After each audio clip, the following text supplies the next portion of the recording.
set my eyes to the Savior of my life. Nothing in this world could separate me from His love. Though sometimes the road is rough, sometimes I feel I had enough, but the grace that brought me to Him will carry me until the end. I'm heaven bound, oh hallelujah. I'm heaven bound, glory to God. I'm on my way to that fair land where the saints of God are bound. Jesus made the way, and now I'm heaven bound. I'm heaven bound, oh hallelujah. I'm heaven bound, glory to God. I'm on my way to that fair land where the saints of God are bound. Jesus made the way, and now I'm heaven bound. Jesus made the way, and now I'm heaven bound. Jesus is the way, and now I'm heaven bound.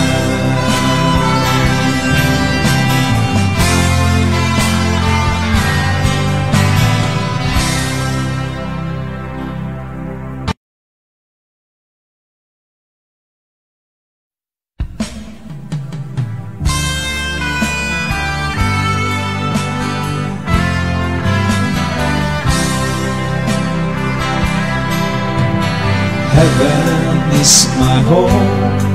I'm just a stranger in this world. I'm on a journey, and I'm not here to stay.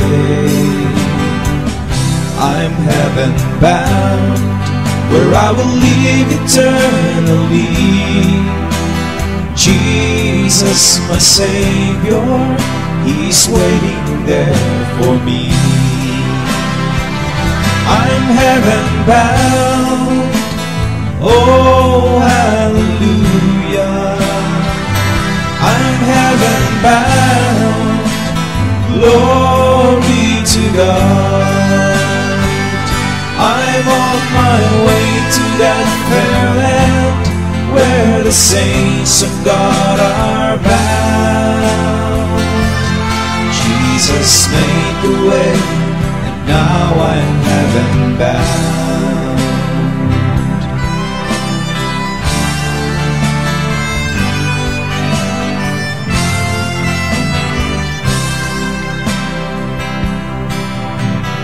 I've set my eyes to the Savior of my life. Nothing in this world could separate me from His love. Though sometimes the road is rough, sometimes I feel I had enough, but the grace that brought me to Him will carry me until the end. I'm heaven bound, oh hallelujah. I'm heaven bound, glory to God. I'm on my way to that fair land where the saints of God are bound. Jesus made the way, and now I'm heaven bound. I'm heaven bound, oh hallelujah. I'm heaven bound, glory to God. I'm on my way to that fair land where the saints of God are bound. Jesus made a way, and now I'm heaven bound. Jesus made a way, and now I'm heaven bound. Jesus is the way, and now I'm heaven bound.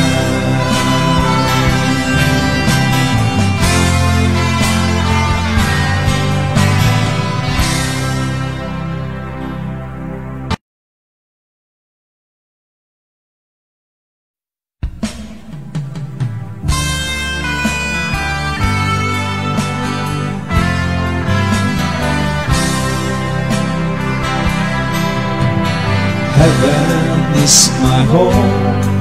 I'm just a stranger in this world. I'm on a journey, and I'm not here to stay. I'm heaven bound, where I will live eternally. Jesus, my Savior, He's waiting there for me. I'm heaven bound, oh hallelujah. I'm heaven bound, glory to God. I'm on my way to that fair land, where the saints of God are bound. Jesus made the way, now I'm heaven bound.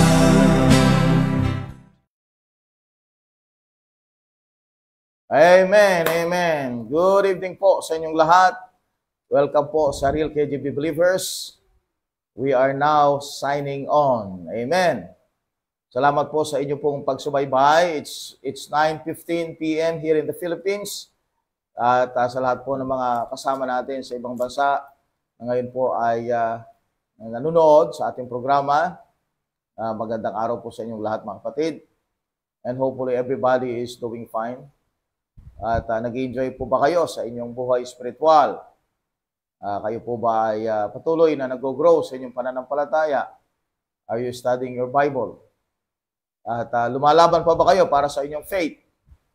O kayo po ba ay dumadaan sa mga persecutions? O kayo po ba ay dumadaan sa ilang mga spiritual attack? Alright? So, importante po tayo po ay armed ng Word of God. Plus, of course, let us ask God's power by prayer. Okay po, so tayo po ay mag-pray. Ayan, maganda yung brad. Yan. Nakita mo yan. Amen, amen. So, tayo po ay mag-pray. Let's ask Pastor John. Kompleto po kami ngayon. Tatlo po kami dito. At yun po, pag-pray niyo pa rin po kami na hanggang ngayon po we're still recovering sa mga karamdaman po namin. You pray for us, my brethren in Christ. Okay, Pastor John, please lead us in prayer. So, tayo po ay manalangin, dakilang Diyos, sa mga banal, mga pangyarihan sa lahat.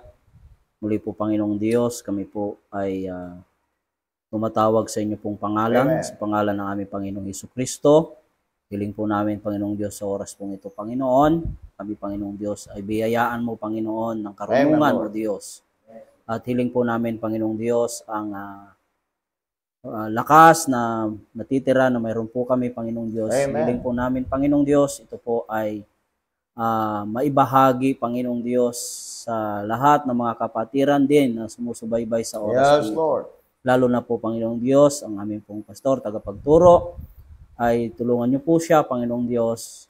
At hiling po namin, Panginoong Diyos, palagi sa mga kasama po namin, O Diyos, na patuloy na tumatangkilik sa programang ito, O Diyos. Amen. Ang kanila pong kaunawaan, Panginoong Diyos, sa inyo pong salita. At ang bagong chapter, Panginoong Diyos, Yes. na inyo pong pag-aaralan. Hiling po namin, Panginoong Diyos, ay ikaw ang siyang mag-bless, Panginoon. Salamat po, Panginoong Diyos. Ito po ang aming dalangin sa matamis na pangalan ng aming Panginoong Jesucristo, ang tagapagligtas. Amen. Amen. All right, so let's read Genesis 13, verse 1 to verse number 5. Verse number 4. Okay. 13, verse number 1 to verse number 4. Okay, this is Abraham who came from Egypt. No? Okay. And Lot is with him. Genesis chapter 13, verse 1 to 4, the Bible said, And Abraham went up out of Egypt, he and his wife, and all he had, and Lot with him into the south. Yeah. And Abraham was very rich, and cattle, and silver, and gold. And he went to his journeys from the south even to Bethel, unto the place where his tent had been at the beginning between Bethel and Ai, unto the place of the altar which he had made there at the first, and there Abraham called on the name of the Lord. All right, so ito pong chapter 13 is a continuation of Abraham's life. Since he was called by God from land of Ur, God told him to leave the land of Ur and out of his kindred. No? Kaya lang po, kung makita natin the story, nung umalis siya sa land of Ur, dala po niya yung kanyang tatay, si Terah, at saka si Lot. Okay, of course, ang kanyang wife na si Sarah. At they stayed muna doon sa Haran, and wherein Terah died. No? And Lot was with him nung sila nakarating sa land of Canaan. Karoon ng famine, Lot is with him in the land of Egypt. And nung sila po'y pinaalis to sa land of Egypt by Pharaoh, sapagat na-discovered na si Sarai ay hindi kapatid ni Abraham, kundi asawa ni Abraham. So sila po'y na-expelled doon sa Egypt with large goods, no? And he became rich afterwards. Abraham became rich afterwards. But Lot is with him again, no? And remember, Lot is the one who brought him trouble, no? He was the one who brought him trouble, most especially nung siya po ay pumasok doon sa Sodom. Okay? So the continuation, it goes like this. So Abraham, spiritually, actually, kung makita natin yung nangyari sa kanya sa Egypt, spiritually, it is not good. No? So siya po ay naglay, nailagay niya sa alanganin yung kanyang buhay at maging po ang kanyang asawa at maging po doon sa promise ng Diyos na siya ay bibless ng Panginoon doon sa land na kung saan po siya tinawag ay kanyang iniwan. No? So you will see in conclusion that Abraham was spiritually down, kaya hindi magandang kanyang spiritual condition nang siya pumunta sa Egypt. Okay? Now, yung pag-alis po niya, alright, actually it was a rebuke from a Gentile, unsaved Gentile. He was rebuked by unsaved Gentile, yung Pharaoh, no? Pagkat rebuke siya, asawa mo pala ito, nagdala ka ng plague sa amin. Alright? So, this spiritual man, no? Spiritual man, sasabi natin, the father of the faithfuls, ay bumalik, no? Doon sa land of Canaan. And what you will see, according to verse 1, Abraham went up out of Egypt, and he and his wife, and all that he had, and Lot with him, into the south. And Abraham was very rich in cattle, and in silver, and in gold, and went on his journey from the south even to Bethel. Now, that will be very remarkable na lugar sa Bible. No? Yung Bethel, the house of God. No? Makita natin, may connection din sa buhay ni Jacob itong Bethel na ito. No? Unto the place where his tent has been at the beginning. So, kung makita ninyo yung start ng kanyang spiritual journey, okay?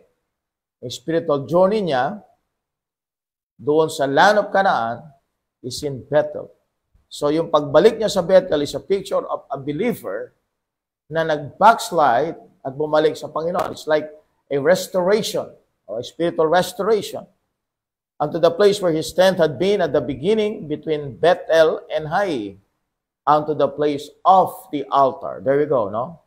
The tent had been there, and the altar had been there, which he had made there at the first, and there Abraham called the name of the Lord. Now, you connect that to Revelation chapter 2, verse 4, kung saan po sinabi ng Bible dito, that you have to you should not forsake your first love. In Revelation 2, may connection po dito yan, ano? Bagaman ito po ay, it's a tribulation passage, but let's just sabi ng Bible, no? So may spiritual connection to. Sabi niya, nevertheless, I have somewhat against thee because thou hast left thy first love. Alright? So, Abraham spiritually went back to the Lord. Went back to his first love. No? At yun po ang kanyang ginawa, unto the place of the altar which he had made there at the first. You see the word first there? Okay? The first love niya, and there Abraham called on the name of the Lord. You see the word there? The name of the Lord. So, here, okay, Abraham is calling the name of the Lord. At yung capital L-O-R-D sa Hebrew ay yun po yung tinatawag natin sa English na Jehovah. Nakasulat po ito yung 4-letter word, yung tinatawag nilang tetragrammaton, the name of the Lord. The name of the Lord. The name of the Lord is Lord. That's the name of the Lord. The Lord. Pag tinranslate mo kasi yon sa English, that's Lord. Lord. L-O-R-D, capital L-O-R-D. That's the name of the Lord. Okay? Yung tawag nila sa Panginoon noon, Panginoon. Okay? And you will see that in the book of Psalms as well as in other verses in the Old Testament, yung Lord na yon ay tinawag din siyang Jehovah. No? Hindi Yahweh. No? I don't use the word Yahweh sapagkat when you use the word Yahweh, you are not translating. You are you just remain the letters in Hebrew, no? YHWH. But if you're going to translate that to English, that will be Lord, L-O-R-D, yun ang equivalent nun. Or yung ginamit ng King James Bible na Jehovah. Okay? Alright. So, let's see, no? And Lot with him is given without any mention yet of Lot's wife. Dito po, ay hindi pa sinabi yung asawa ni Lot. Okay? Hagar is present in Genesis 16 verse 1 to 3. Yun po yung naging asawa ni Abraham. Of course, yan po yung maid ni Sarai. And she is not mentioned in Genesis 13:1. Howbeit Lot has to obtain a wife either at this time or after Genesis 13:13. The significant insertion of Genesis 13:10 would indicate that Lot's wife was an Egyptian. Alright? Kasahin nga natin yung verse 10, Brad. And Lot lifted up his eyes and beheld all the plain of Jordan, and it was well watered everywhere before the Lord destroyed Sodom and Gomorrah, even as the garden of the Lord. Now look at this one. Like the land of Egypt, as thou comest unto Zoar. Sabi niya, the garden of the Lord. Okay, of course, yun po yung Garden of Eden, the garden of the Lord, like the land of Egypt.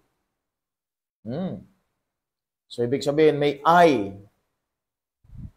si Lot doon sa Egypt. No? Meron siya talaga nakita doon. No? Nagandahan siya doon kasi tinawag niya, like the land of the Lord, like the garden of the Lord, like the land of Egypt. No? So, he might took one of the daughters of Egypt. Kaya nga po, yung Lot's wife could be an Egyptian. Bakit po? No? Kasi meron tayong direct connection din sapagkat si Hagar ay Egyptian din. No? Alam natin, lahat na lang napupunta ni Abraham kasama si Lot. And it could be, maging po yung pagpili ng asawa ay kinopya din. Kasi nga, yung affiliation niya kay Abraham, yung spiritual influence Abraham kay Lot, plus of course, yung kanyang character, yung kanyang buhay was being copied by Lot. Alright? Ang pagkakaibang alang nila ay dito sa chapter 13, nag-separate sila. Alright? Because of the lifestyles they have. Alright? Now, dito po makita natin that Abraham became very rich. Sabi ng Bible, Abraham was very rich in cattle, in silver, and in gold. Alright? The word silver and gold together was first mentioned here. Yung gold po, na-mention na po sa Genesis chapter 2:11. Pero yung pagsama ng silver and gold in the earthly sense, okay, is that dito po na-mention for the very first time. At kung makita natin, sa first mention rule, is it negative or positive? Is it negative or positive? Saan ba galing yung gold and silver? Saan galing? Galing sa Egypt. So, it has a negative connotation. Kaya makita ninyo, yung word sa 1 Timothy 6:10, okay, the love of money, actually, yung money na ginagamit noon is silver and gold. Okay? So, the love of money is in connection with Egypt. Exodus 15, verse 26. So, silver and gold as disease is mentioned for the first time in the Bible in connection with Egypt. Exodus 15:26. All right. The love of money is behind the sins of Achan, Gehazi, Judas, Pilate, and the Pharisees, the craftsmen of Acts 19, Felix, retention of Paul, the prisoner, the bondage of Israel under Pharaoh, Demas, apostasy, and the translations of the modern Bibles like ASB and RSB, the advertisement of tobacco and liquor, the entire output of Hollywood, the aggressive war waged in Russia and the Balkans by Hitler, the conquest of Napoleon, Alexander, Charlemagne, and William the Conqueror, Lot's choice of property, Genesis 13, Delilah's betrayal of Samson, the United States foreign policy, Solomon's alliance with Egypt, Jeroboam's 2 golden calves, and Ahab's murder of Naboth the Jezreelite. Yun po yung list, no, na mga tao and story sa Bible na kung saan may connection dito po sa sin, which is the love of money. The child of God is not redeemed with silver and gold, according to 1 Peter 1:18. Nor is the Christian's God made of gold or silver. Acts 17:29. Although silver was a type of redemption in Matthew 27 verse 5, Leviticus 27, the word of God is too valuable to add or to take from silver or gold. Numbers 24 verse 13. A king of Israel was not to multiply silver and gold. Deuteronomy 17:17. And gold and silver rank first in the list of those objects desired by the great Roman harlot in Revelation 18:12. Pakibasa lang, Brad, dyan. Revelation 18:12. Tingnan natin yung connection ito sa end time. Okay? Alright. Tingnan natin yung connection ng silver and gold sa end time. Alright, dito yung Revelation 17, di ba? Revelation 18, verse number 12. Alright, silver and gold. Revelation 18, verse 12. The merchandise of gold and silver and precious stones and of pearls and fine linen and purple and silk and scarlet and all Tryon wood, and all manner vessel of ivory, and all manner vessel of most precious wood, and of brass, and iron, and marble. Alright, so yan ang connection niyan, mga kapatid, ha? Negative siya sapagkat ang silver and gold, saan siya galing? Egypt. Galing sa Egypt. Okay? At ang silver and gold is equivalent siya ng money. Alright, dito. Kaya yung love of money is the root of all evil, sapagkat in connection with the silver and gold. Okay? At ang redemption natin, according to the Bible, is not silver and gold. Our God is not silver and gold. Okay? So, nakuha po natin. Sundan po natin yon. Alright? Let's check the Bible. Alright? Ano sabi niya? Gold and silver stand for works which endure the fire at the judgment seat of Christ. But the great apostle made it clear that he coveted no man's literal gold or silver in Acts 20 verse 32. Kaya pag ministry, amen, ministry ang pinag-uusapan, mga kapatid, ministry ang pinag-uusapan, hindi ka gumagawa para sa silver and gold. Acts 20 verse number 33. Pag ministry, ha? Hindi po ministry, no? Yung iba, pag na-quote nila yung ministry. Sa ministry po kasi, sa ministry, so yung pinaka motibo mo at goal dyan ay hindi po gold and silver. Okay? Now, so, the southern part of the land of Canaan, doon siya nagpunta, no? Sabi ng Bible sa verse 4, verse 3, and he went on his journeys from the south even to Bethel, unto the place where his tent had been at the beginning between Bethel and Hai. So, siya po ay bumalik sa Panginoon, no? Sa kanyang paglilingkod sa Diyos. Doon siya bumalik. Galing sa Egypt eh. Kaya makita po ninyo, no? Kapag ka Egypt sa Bible, alam po natin, backsliding yan. Backsliding. Pag Egypt. Pag bumabalik sila sa Bethel, spiritual, no? Para si Jacob, nawala siya sa Bethel ng maraming panahon, bumalik siya sa Bethel. Tinawag nga niyang El Bethel, the God of the house of God. Okay? Now, yan po yon, no? Okay, now, tuloy po natin. Verse 5 to verse 9. Verse 5 to verse 9. Genesis chapter 13, verse 5 to 9, the Bible said, and Lot also, which went with Abraham of flocks and herds in tents, and the land was not able to bear them, Wow. and they might dwell together, for their substance was great, Wow. so that they could not dwell together. Hmm. And there was a strife between the herdmen of Abraham's cattle and the herdmen of Lot's cattle. Mhm. And the Canaanite and the Pezerite dwelled them in the land. And Abraham said unto Lot, let there be no strife, I pray thee, between me and thee, and between my herdmen and thy herdmen, for we be brethren.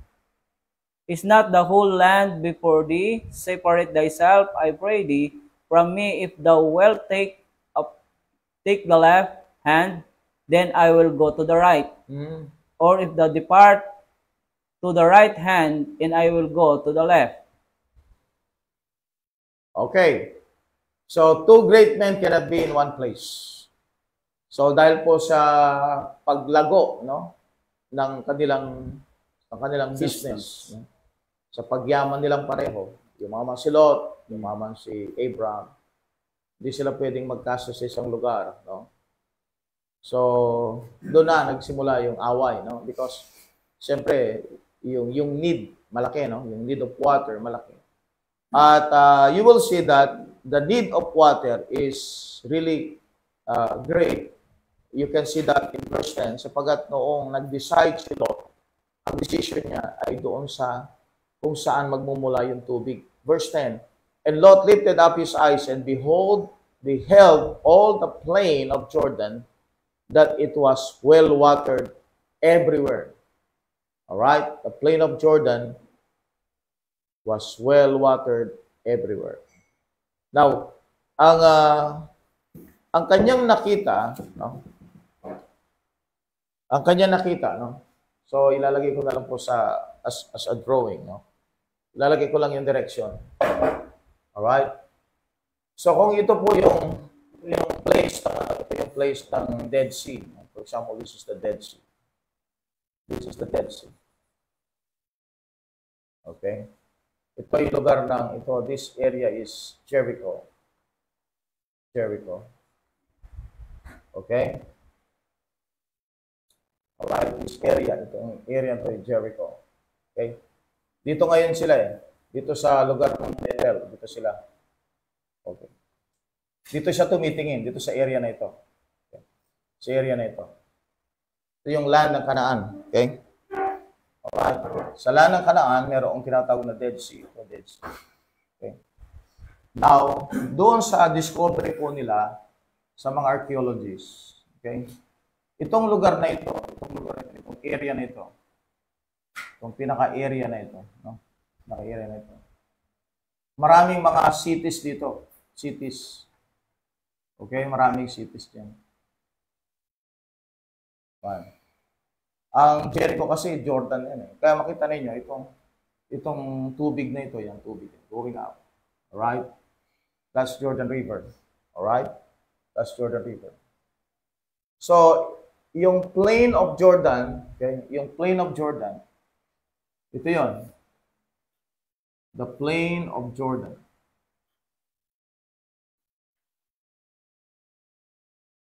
Plain of Jordan. So maraming ano yan, maraming dugtong-dugtong na water, parang river na maliliit, parang spring from the Dead Sea. So dito sila sa Bethel looking to this place. This is the plain of Jordan. At maraming cities dyan. Naalala nyo sa Genesis 14, pupunta tayo, makita nyo yung mga cities na ililitaw. At ang pinakamalaking city dyan, okay, around 65 plus 65 hectares, around 65 hectares, no?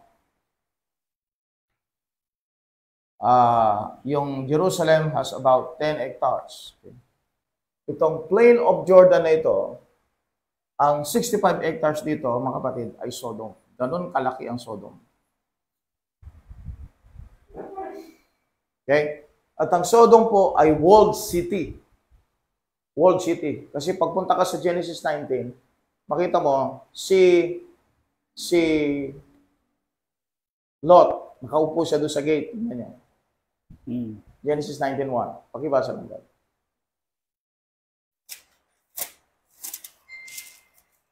Genesis 19:1. Genesis 19:1. Genesis chapter 19 verse 1, and there came to angels to Sodom and at even, and Lot sat in the gate of Sodom. Yeah, see? So it's a walled city. It's a rich place. Yung Sodom sa panahon na yon. According to mga excavators, mga archaeologists, according to them, nilagay nila ito sa parang age. Di ba may mga age, may mga metal ages, no? Yung panahon, nilagay nila. Kasi nga, alam nyo, yung mga evolutionists, nilagyan nila ng mga age yung panahon, no? May Ice Age, may Stone Age, may Bronze Age, okay? May Copper Age. Yan. So, ito yung time ng Bronze Age, according to them. Ito yung time ng Bronze Age. Okay? Na itong mga cities na ito, nandito na. Naalala ninyo yung si Melchizedek, Genesis 14. Okay? Anong siya? Anong king siya? King of Salem.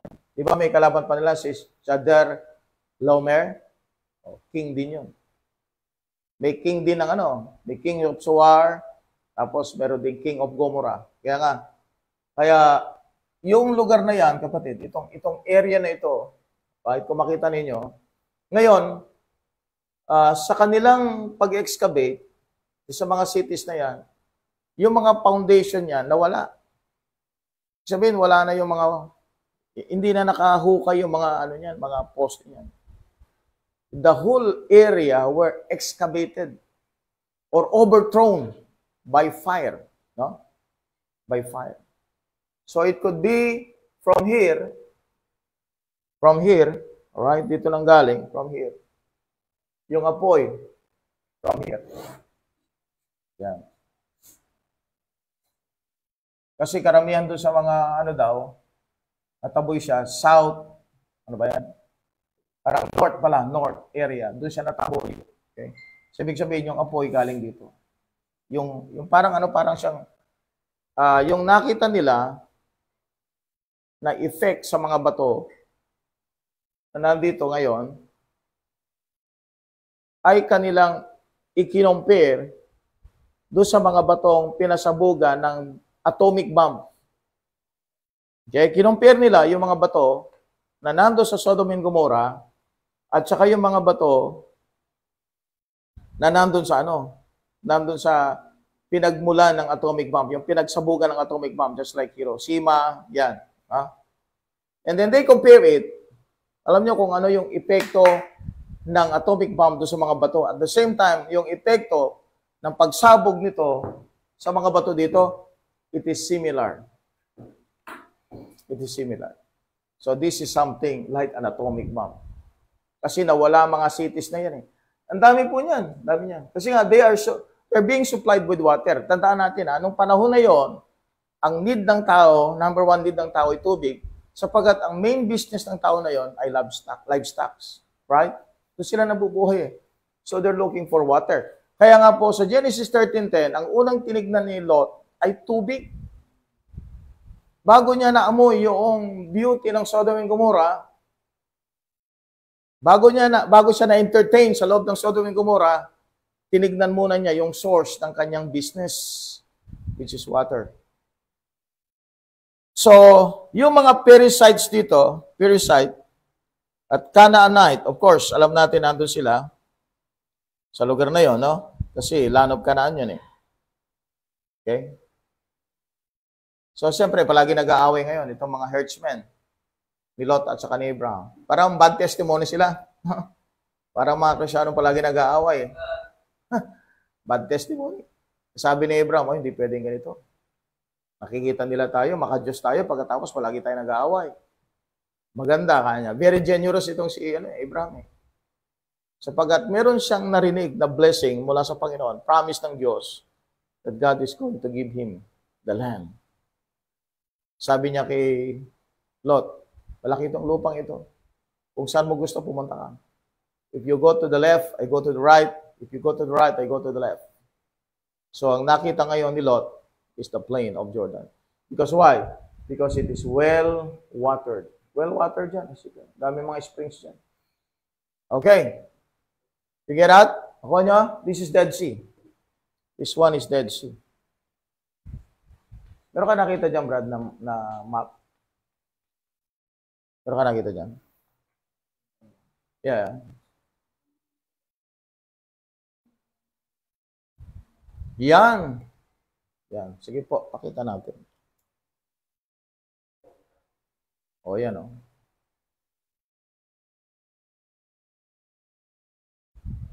Yan. Pakita po ni Brother Nick. Ayan yung tubig ng Dead Sea.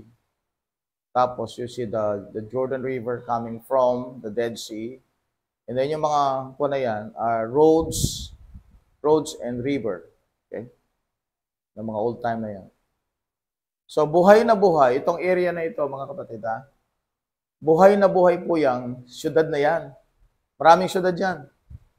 Buhay na buhay yung area na yan. May civilization na ng panahon na yan. Pero pag bumalik ka ngayon, sa panahon na ngayon, puntahan mo yung area na yan, wala kang makikitang mark na kung saan nagkaroon ng talagang great prosperity. Sapagkat totoo kasi nga, yung Sodom and Gomorrah event. Totoo kasi yun eh. May mga problema ang mga map. May mga problema ang mga map. Yung mga map ng Bible, alam mo kung anong problema nila? Ito, wala ito. Ginawa nila tubig, pagkatapos, yung old map, ginawa nila, this is Dead Sea, pagkatapos, wala ito. Walang mga nakalagay na cities. Kasi nga, hindi nga nila pinaniwalaan yung Bible. Pati mga gumawa ng map, hindi nga niniwala sa Bible. Kaya nga yun ang problema. Pero sa atin, sa pagbabasa natin sa Bible, alam natin na may mga tao dyan na nakatira. Okay? One of them is the King of Salem, that's Melchizedek. Meron siyang sariling kaharian. Okay? May mga kingdom na dyan sa panahon na yon. Sino ito mga Perizzite? Okay? Ito ba yung mga kamag-anak ng termite? Okay. The Perizzite is not listed in Genesis 10, verse 16 to 18, but he is included many times in the Hamitic list of Israel's enemies. Kaaway ng Israel ito. Genesis 15:20, 34:30, Exodus 3, verse 8, Exodus 23:23, 33, verse 2, 34:11, etc. The Canaanite is said to be the lowlander, and the Perizzite is the highlander. Yung highlander pala itong mga Perizzite na ito. Okay. Alright. Now, so may mga Hebrew meaning po yung kanilang pangalan. Perizzite means belonging to a village. Alright. Now, the Canaanite, nandun na yung Canaanite eh. Alright. Genesis 12:6. Clearly indicating that either were not there before this time and came there, or that they left at a later date. Okay, so andun sila. Itong dalawang grupo na ito.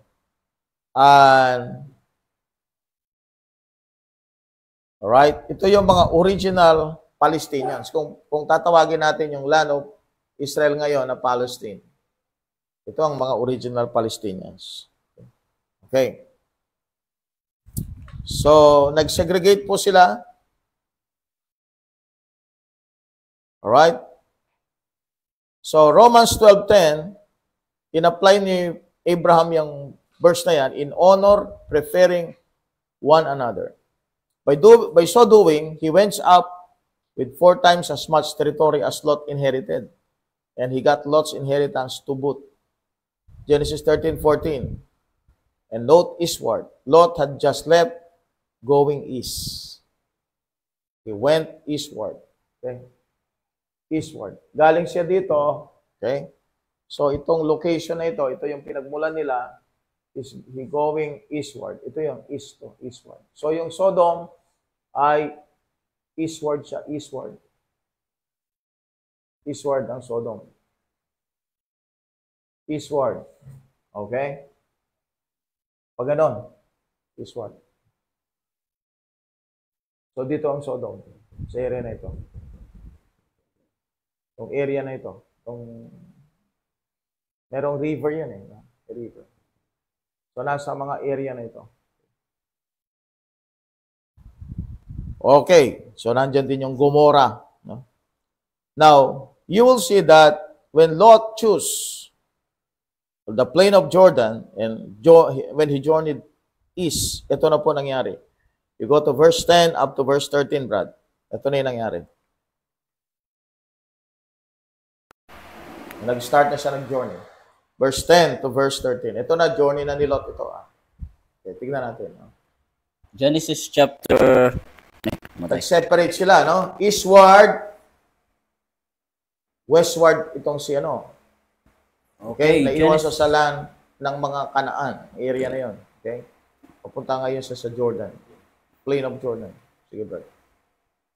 Genesis chapter 13, verse 10. And Lot lifted up his eyes and beheld all the plain of Jordan, that it was well watered everywhere before the Lord destroyed Sodom and Gomorrah, even as the garden of the Lord, like the land of Egypt, as thou comest unto Zoar. Verse 11, Then Lot chose him all the plain of Jordan, and Lot's journey east, and they separated themselves the one from another, or other, I'm sorry. Abraham dwelt in the land of Canaan, and Lot dwelt in cities of the plain, and pitched his tent toward Sodom. But the men of Sodom were wicked and sinners before the Lord exceedingly. Yon. And the Lord said unto Abraham, after Lot was separated from him, Lift up now thine eyes, and look from the place where thou art northward, and southward, and eastward, and westward. For all the land which thou sayest, to thee will I give it, and to thy seed forever. Amen. Okay. So, discuss na natin, ano? So, when Lot lifted up his eyes, nakita nga niya yon, well-watered. So, pinili niya automatic yung plain of Jordan. Okay? Now, that's the generosity. Tingnan muna natin yung character na Abraham dito. Yung bang i-allow mo yung tao na siya munang mamili, that's generosity. Okay? Second, that is faith. That is faith. Sapagkat naniniwala siya sa Diyos that God is going to bless him. Kasi meron ng spiritual revival eh. No? Di ba pumunta siya sa nagpamin, tapos pumunta sa Egypt, walang nangyari sa kanya, nagkaroon siya ng problema spiritual. Although, nung makuha niya yung riches, yung gold and silver. May cost yun eh, may cost. Alright? May cost. Yung pagkuha niya ng silver and gold doon. May cost yun. Okay? Alright. Later on, makita natin.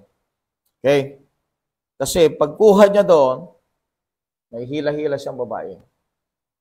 Si Hagar. Yan na. No? At si Lot, meron din siyang hila-hila. Yung asawa ni Lot.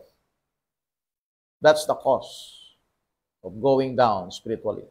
Although, may riches si Abraham, pero ito kasi, analogy na lang ito sa atin spiritual eh. No? Sa ating mga Kristyano. Minsan, dahil sa pinagpapala tayo ng Diyos, hindi natin napapansin na may cause yung ating mga disobedience. Because, hindi natin nare-realize yun, because meron tayong spirit, meron tayong material blessing eh. Eh kung talaga ako'y pinapalo ng Panginoon, eh bakit maganda naman ang aking buhay?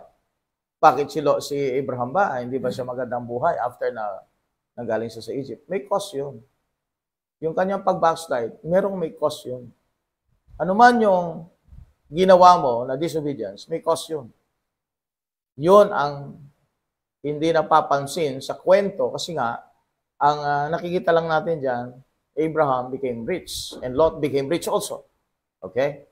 Pero hindi natin nakikita yung spiritual effect nito sa buhay ng dalawa, kay Abraham at saka kay Lot.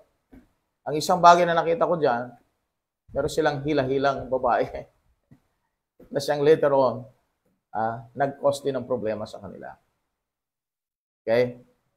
May mga ano yan, may mga truths dyan na pwede nating i-apply sa buhay natin, mga kapatid. Okay. Now, kung makita natin, sabi ng Bible, then Lot chose him all the plain of Jordan, and Lot journeyed east. They separated themselves the one from the other. Abraham dwelled in the land of Canaan. Okay, nag-stay siya sa land of Canaan. Okay, and Lot dwelled at the cities of the plain, and pitched his tent toward Sodom. But the men of Sodom were wicked and sinners before the Lord exceedingly. Now, look at this one, no? Okay? Ito yung downward steps ni Lot. Okay? Downward steps of Lot. Number 1, Lot beheld. Verse 10. Pero siya nakita. Ginamit niya yung kanyang mata. Lot choose. Verse 11. Sa kanyang nakita, yan ang dahilan para siya mamili. At nakapili siya dahil sa nakita niya. Okay?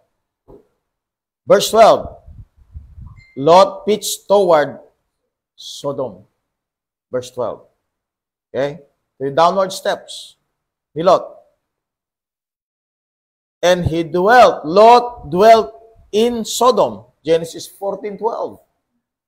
And finally sat down in the gate. Genesis 19:1. As a 32nd degree Sodomite. When you pitch, according to verse 12, to the devil, the ball usually comes back as a line drive into a pitcher's box.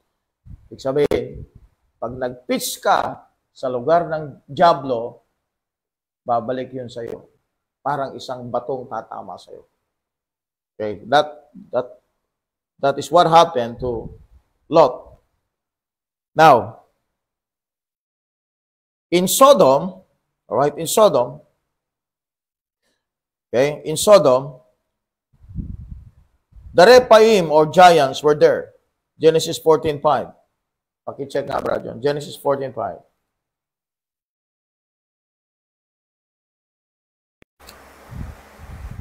Genesis chapter 14, verse 5. And in the 14th year came Chedorlaomer, Yeah. and the king that were with him, and smote the Rephaims, and Asteroth, Karnaim, and the Zosims, and Ham, and the Emims, and Shabe, Kiryataim. O, nandiyan ang Rephaims, ha? Andito sa lugar na ito. Hirap The basahin. giants were there. Genesis 50:20. Genesis chapter 15, verse 20. 20, the Bible said, and the Hittites, and the Perizzites, and the Rephaims. You see it? The giants are there. The giants were there. Okay? The Rephaim left their first state as Genesis 6 and were fooling with women. Again, according to Jude verse 7. Alright? So meron pa kasing giants after the flood. Okay? And it might be, these are the product of another visit. Another visit. No? The Rephaim. Like in Genesis 6. The inhabitants of Sodom had given themselves over to fornication. Tignan natin sa Jude 7, no? Jude 7. Tignan ninyo yung degree, no? Hindi po, sa Bible kasi may mga, siyempre, normal yun, Bible ang pinag-usapan natin. May mga supernatural thing, no? So verse 7, even as Sodom and Gomorrah and the cities about them, ito yung cities about them, ito yung mga cities, no? About them. Okay, about them. So ibig sabihin, yung pinakamalaki, Sodom, and then yung surrounding Sodom are cities, according to the Bible. And the cities about them, in like manner, giving themselves over to fornication, going after strange flesh, there you go, and are set forth an example, suffering the vengeance of eternal fire. Bakit po may mga strange flesh? Because they're given over to fornication. Strange flesh. No? It could be bestiality, unnatural thing. No? Unnatural thing.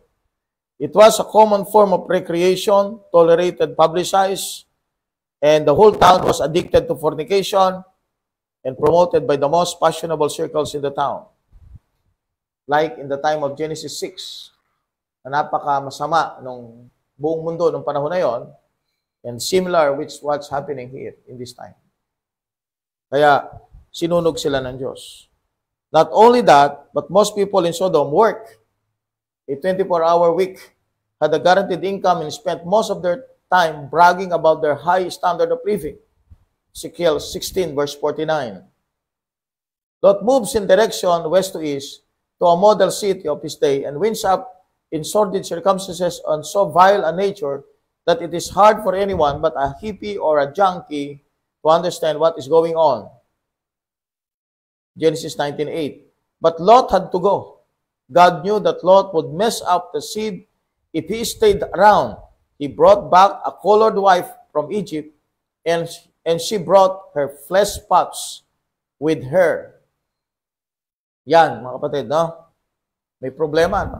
Meron ng mga mixed race. As I've told you, ang connection kasi nito sa Genesis 3:15, yung seed of the woman versus the seed of the serpent. So yung serpent, meron talaga siyang ini-induce, no? Na seduction sa lahi ni Abraham. Kasi nga, pinpointed na itong lahi ni Abraham, doon manggagaling yung seed of the woman.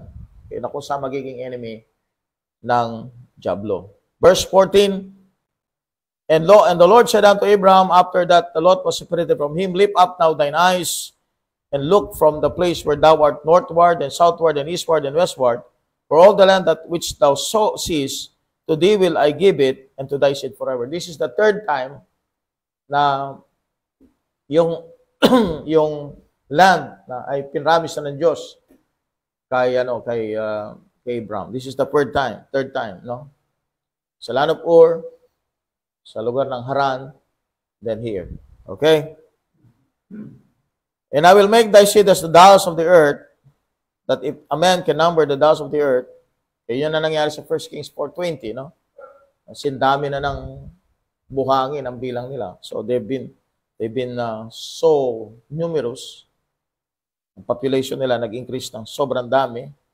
Then shall thy seed also be numbered. Arise, walk through the land. Habang sinasabi ng Diyos ito, wala pang anak si Abraham dito. Okay? Wala pa siyang anak dito. Arise, walk through the land, in the land of it, and in the bread of it, for I will give it unto thee. Walk. Sabihin, you travel as far as you can go. That's your land. Then Abraham removed his tent, came and dwelt in the plain of Mamre, which is in Hebron, and built there an altar unto the Lord. Now, look at this one. Wala po siyang title deed. Wala siyang hinahawakan titulo. Na pwede niyang sabihin sa mga tao sa Perizzites, sa Canaanites, sa Hittites, in all the people living in Sodom and Gomorrah, meron akong title, sa akin ito. Wala, no? Sa mata ng tao, hindi pag-aari ni Abraham yung lupa. Pero sa Diyos, binigyan na ng Diyos kay Abraham yun. That's a covenant. No? That's a covenant.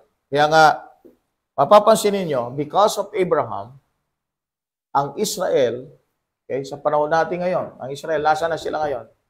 Alright, in 1948, nasa na sila? In 1948, ang Israel, andito na sila. Paano sila nakabalik dito? After their dispersion for about almost 3,000 years, a dispersion. Nakabalik pa sila ulit dito. Bakit nakabalik sila? sapagkat si Abraham, okay, pinramis ng Diyos na yung land, okay, yung land. Remember this, yung land, okay, yung land, saka yung seed. Yan. Yung seed.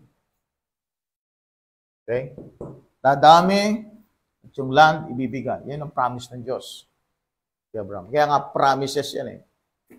Yung sa Genesis, sa Galatians chapter 3, okay, verse 7, 9, up to the last verse, is connected to the promise. Yung promise na kung saan i-bless ng Diyos ang mga nations through Abraham. Sino gagamitin niya para ma-bless ang mga nations? That's Jesus Christ. Pero ito, physical seed ito.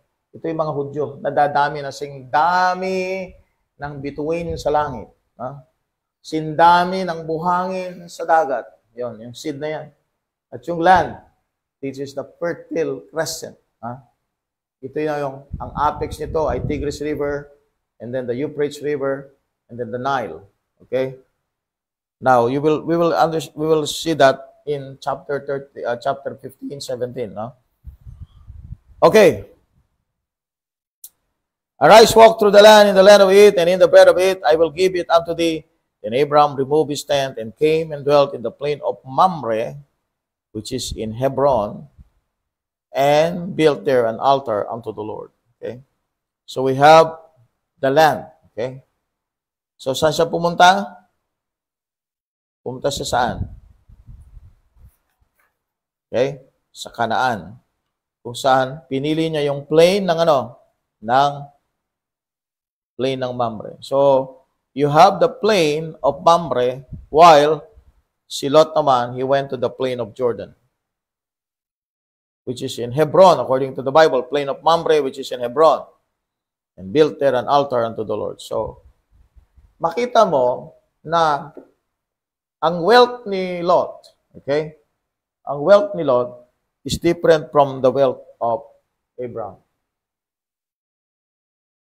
Okay? Lot's wealth, yung wealth ni Lot, okay, is something physical, right? Kaya lang, anong nangyari sa kanya? This physical blessing, this wealth is a physical blessing that took him. Kinuha siya. Kumbaga sa parang inalipin siya ng kayamanan na ito. Alright? But Abraham's wealth is more than physical. Meron siyang physical, okay? Pero hindi siya na-engulf nito. Hindi siya nilamon ng physical blessing niya. Bakit? Because he has what? Something na wala si Lot. Ano yon? Something spiritual. So, this will tell us that the lesson that we can get here, you can only manage properly your wealth if you are spiritual.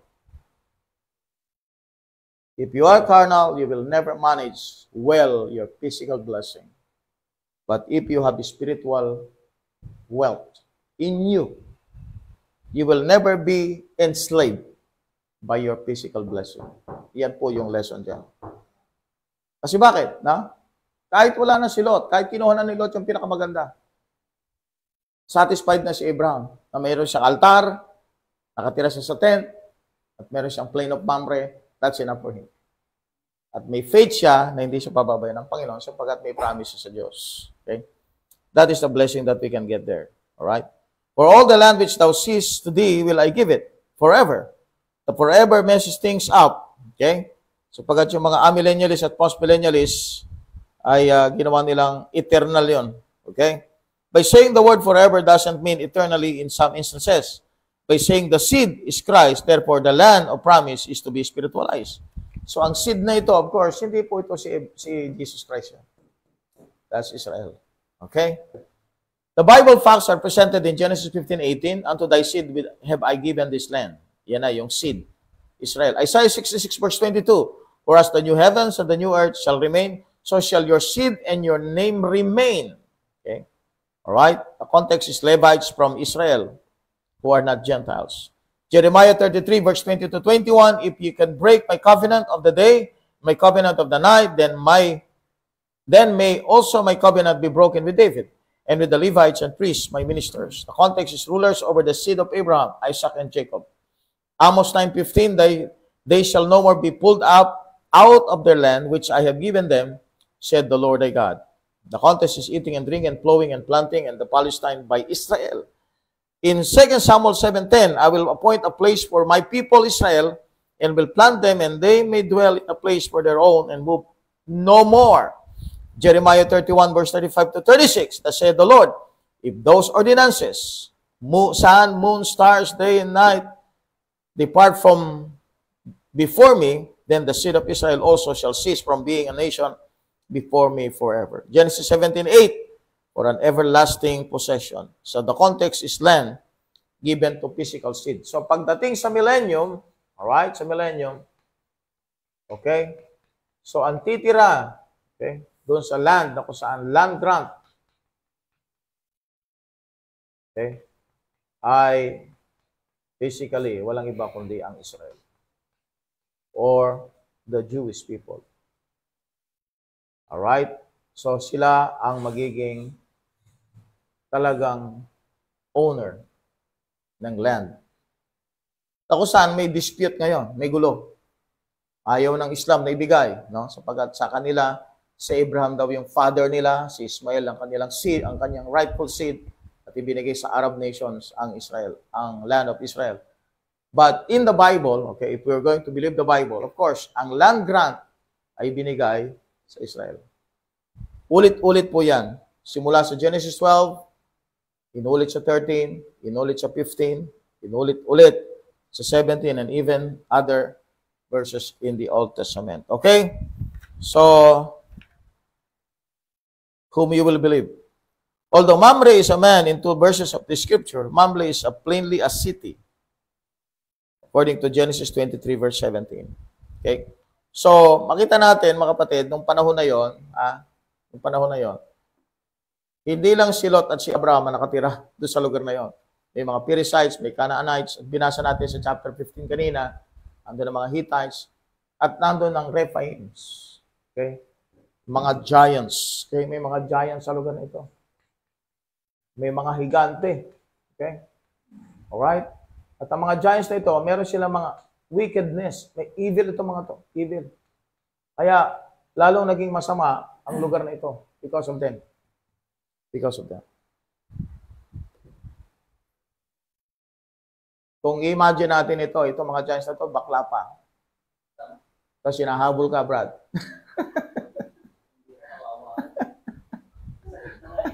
Grabe, no? Mga higante, tapos mga bakla, tapos hinahabol ka. Grabe, hindi ka ba matatakot, no? Kaya nga ginigiba nila yung bahay. Ni Lot, eh. Kaya kung hindi sila binulag, talagang patay sila. Worse po yung area na yan. Diba? Kaya yan ay binuhos ng Diyos ang galit niya dyan. Yan. Parang atomic bomb ba nangyari dyan? Na-overthrow mga cities na yan, nawala sila. Okay? Alright? At binuhusan pa sila ng salt. Para talagang mamatay sila. Okay? Alright, yeah. Yeah. Okay. So we will see that in chapter 19, yung talagang paano mangyayari yan. Okay, so let's have some shout out. So na-enjoy natin yung lumilitaw yung mga mga nakatago, no? Lumilitaw yung mga nakatago. Oh, nabuhay, no? Nabuhay. Yan. Sipin mo nga mga giants. Tinahabol ka, Brad. Tapos mga bading pa. Katao. Tay ka. Kahit ay tumba-tumba ka nilang, bit-biting ka nilang gano'n, yung paa mo nasa taas. Okay, so bago po lahat, shout out muna tayo. Okay, shout out po kay Sister Annalisa Bukad. Yan, si Sister Salina Shai Herrera. Gandang gabi po sa inyo. Rihanna Naboya. Yan. Si Sister Angeline Guloy na talagang gabi-gabi. So, mas sinasamahan din po tayo. Amen, amen. Lahat halos po yung mga nandito. No? Yung kagabi rin. Yung. So, si Jedy Saminiano Velasco. Yan, ito po, sila Sister Caliana Rose Gonzalez Nicolas, Pastor Francis Gerald Jokson, Amen. si Brother Luis Antonio Sia, yan, si Brother Jocelyn Asam, Amen. ito po, si Missionary Brandon Heronilia, Pastor, si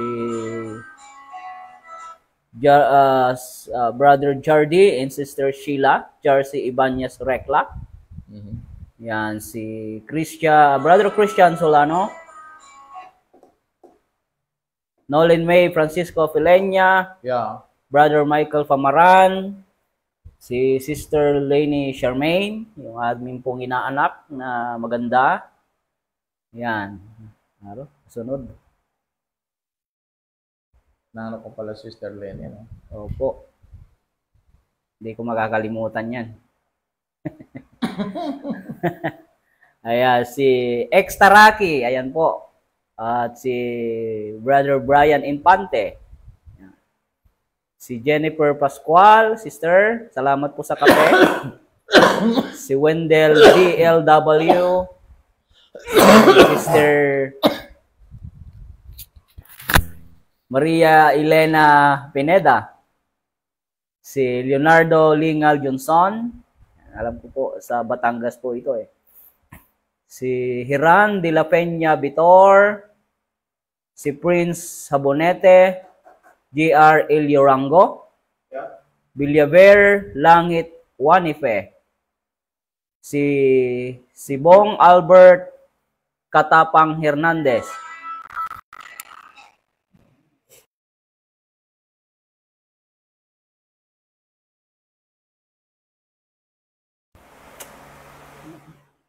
si Manny Manarang, Mercy Torio Montierde, Ronaldin Bucad Pascua, Ramon Candelaria, Gloria Reyes, Eniza, Jeric Villaruel, at si Mitch Amaranto, at maging po si Rodman Torreña Mariano. Yeah.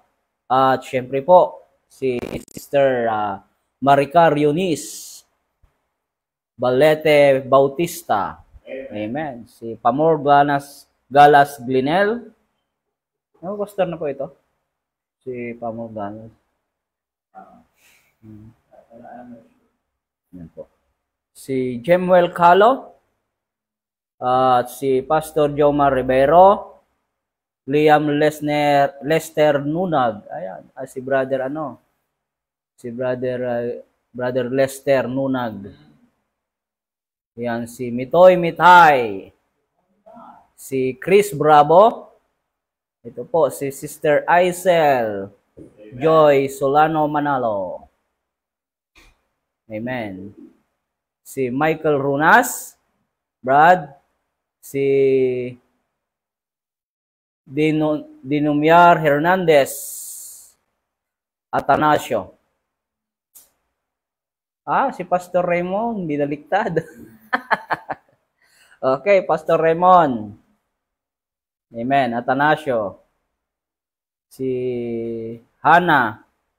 Si Ed Verdiflor, Noemi Garcia, Eva Kahana Pialong, Froilan de Rehilingal, si Haralyn Lorido, Cesar Asar Alcantara, at maging po si Big Boss John. At maging po si Brother Aldrin Libado. Amen. At sa lahat po na nasa comment section, magandang gabi po sa inyong lahat. At good morning po sa mga nasa ibang bansa. Amen. Ito rin po, si Marie Gian Buna Abu-Abu. Amen. Amen. Si Gloria Reyes. Yeah, si Bernadette Abarientos Maralet. Yeah, si Reka Paklibar Sumagaysay. Amen. Amen. Si Pastor Melmar Laportesa Villas. Oh, sa ano yan? Sa Kamiling, no? Amen. Si Jack Tupas. Ayan.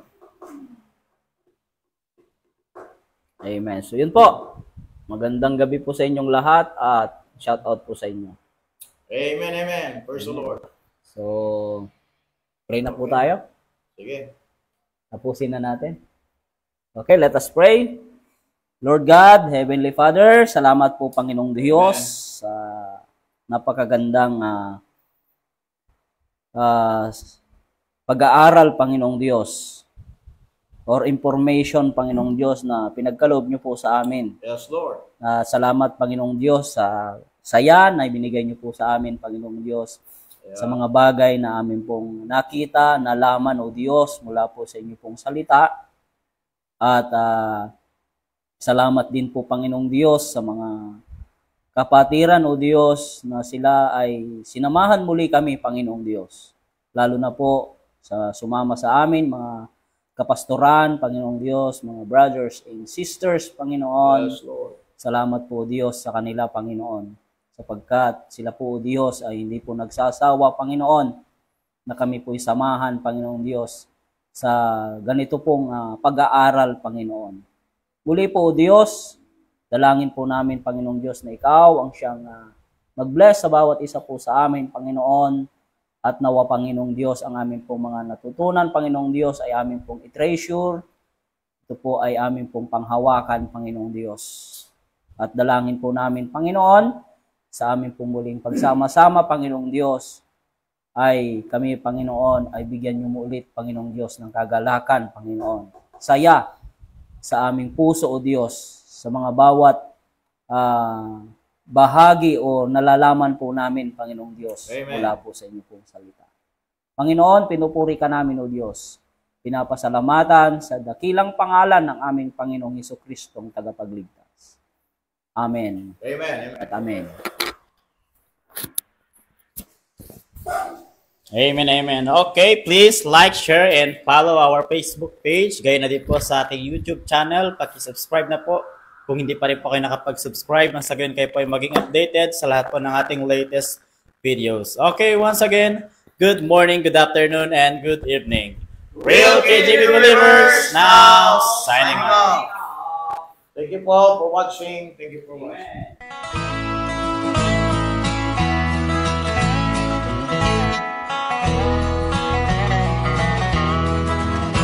It's a well of pure water when I'm thirsty and dry, and bread when I'm hungry and warm. When the battle is raging, it's my faithful sword, my shelter from life's troubled storm.